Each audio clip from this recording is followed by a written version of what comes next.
soda tab chainmail. I've made 2 videos on it already on how to make and assemble these, but essentially it's just pop tabs you get off of soda cans like this, and then you bend them at a 90-degree angle and then clip them at the top and then assemble them in this pattern right here. Though it is time consuming, it's still a very cool and cheap alternative to making chainmail for cosplay or skits. Speaking of time consuming, when's the next fight video coming out?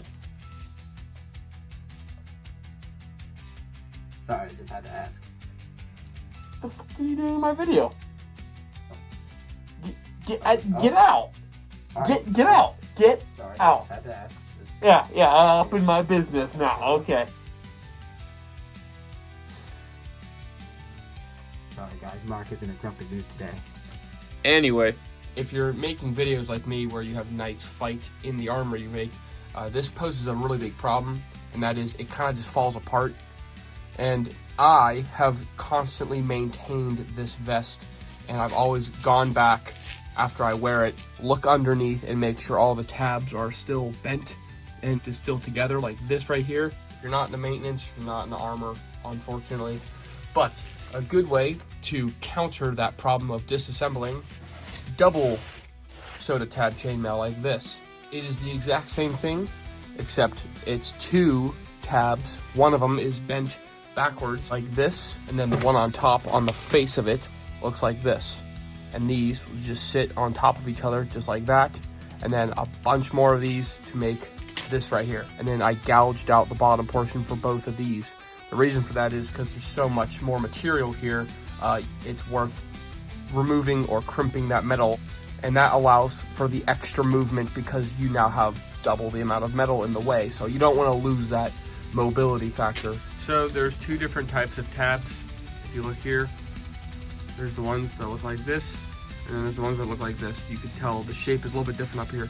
The main difference is on the back, there's a little slit on the bottom of these. You want to avoid these because whenever we gouge out that metal, it will crack. But sometimes instead of tearing it out, you could also just crush the metal down like this. Now that leaves a bunch of spurs hanging off like that, but you could try to just, crush it flat. My main issue is that this just takes a long time to make sure it's nice and flat and uniform, that it honestly would just save more time to just make sure you only use these and then just tear it off like this. And then we'll squeeze and then bend it back and forth and see how quickly that comes off. Whenever you do it repetitiously, the amount of times you do for all of these, you'll get really fast at it. Why am I saving these? Not for any particular reason. I just got this idea from a channel called Honest Gas Handmade, and he's the one that actually gave me the idea for double soda tab mail. So shout out to him. Go check out his channel. Whenever you have a decent amount gouged out, you can just grab some bigger pliers like this, go right in the middle, and then start bending them backwards and forwards, and then just separate them into their respective piles. So this one I'll bend backwards, bend that forwards, I'll put that in a separate container. I'll go back after I've completed those piles and then snip them right in the middle, put them back in their separate containers, and then they'll be prepared for assembly. However, there is a really easy way to bend a lot of them really quickly, and I'll show you how. This slightly faster method just involves lining your soda tabs up on your cutting mat if you have one. A regular table with a 90-degree edge will also work. You're going to get a long straight edge, carefully place it down. You're going to get 2 clamps, and then you just bend them with your thumb. This, like I said, is noticeably faster, so you look how much more bent tabs are getting bent than if I were to individually do it. Before you remove the piece of wood, just go back and clip them with some snips in the middle. Just like so, and then onto assembly. So in order to assemble these, you just get your forwards and backwards bent ones. I just start with the backwards bent ones, and then you just push it in at like an angle. Make sure you loop both of the other tabs in the process, and then I just go to the other side and repeat the same process. Like I said, it's the same assembly method as the first single layer mail I made, except this time you're just doing 2 tabs for each connection.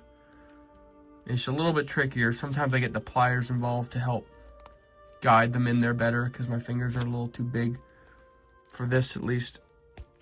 And there we go. And then every single one, see how it's like that? I just realign them with my fingers or pliers. Make sure they're nice and uniform, make sure they're nice and straight. And there you go. And then you just repeat that a billion more times.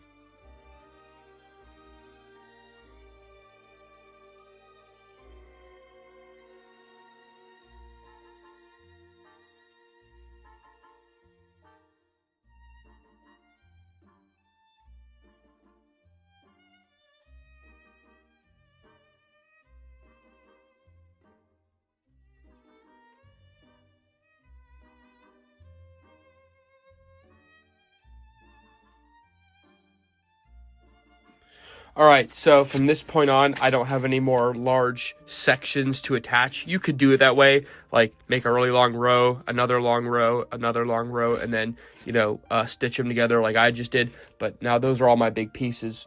Oh, and here's my Sponga helm. Hopefully you can see the vision whenever I put this underneath. So, in order to attach this to the helmet, I just gouged out some tabs like this and didn't bend or clip them. And then I went through the entire top and then just added them in like that. Since the distance from each center of the top holes is 3/4 of an inch, I used a piece of paper and then just marked 3/4.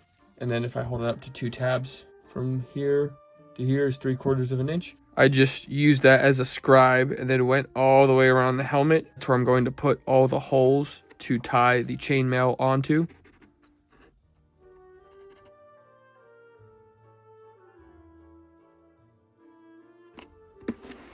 There's the beginning. I mean, wow. Wow, that's, holy shit, that's impressive. 3/4 of an inch from that last dot to the edge of the helmet. And where I started, it was from the edge of the helmet 3/4 forward. So, wow, that worked out mathematically.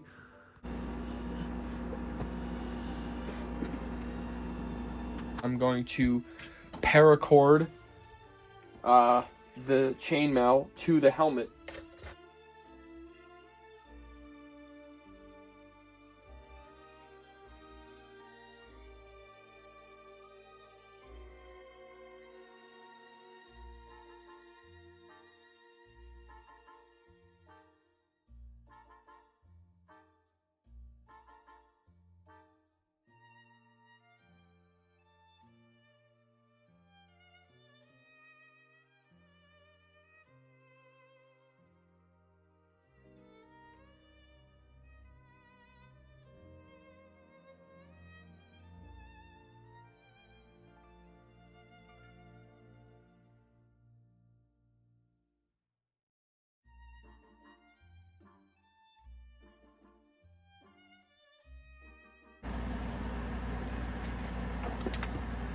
I made sure to start with a lot of extra slack at the beginning so I wouldn't fall short whenever I got to this section.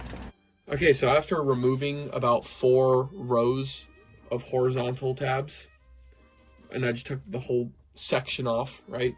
I realized that I should actually keep some on the bottom so it's wider at the bottom on the chainmail, and it's like this shape.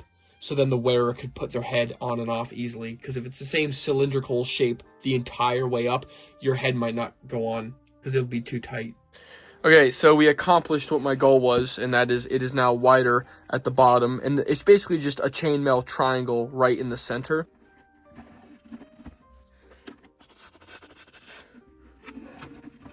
Down. Come on. And what did I do? I went under and over.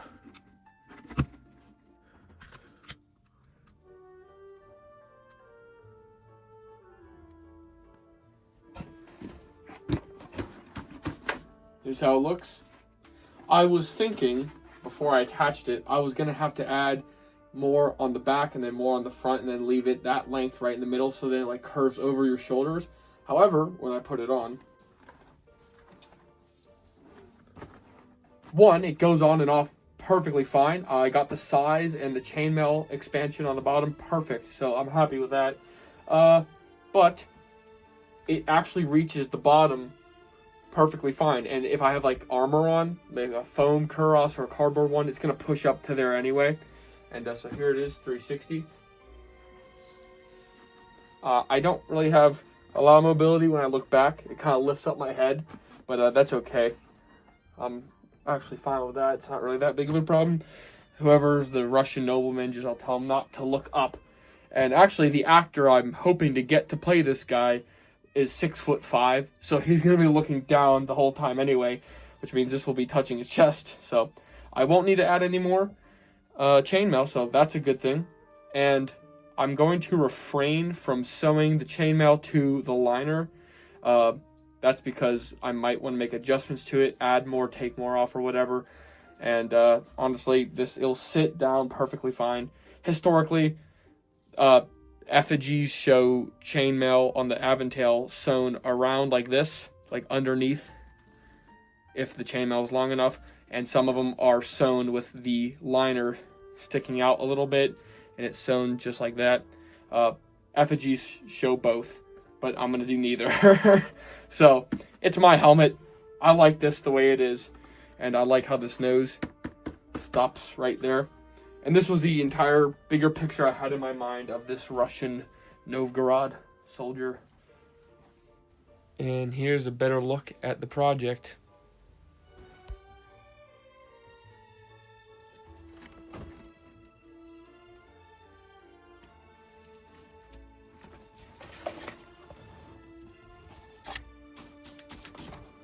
So here was the intended goal of the double chainmail.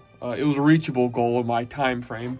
I wasn't going to do like a whole vest, but I figured an aventail would be a perfect opportunity to do this because it's a pretty prominent piece of armor, and it will be displayed beautifully on this character in Cardboard Knights Chapter 2, Episode 3. So, thank you guys so much for watching this video. If you like these builds that I do, like and subscribe for more videos. And you will see the Russian nobleman in Episode 3.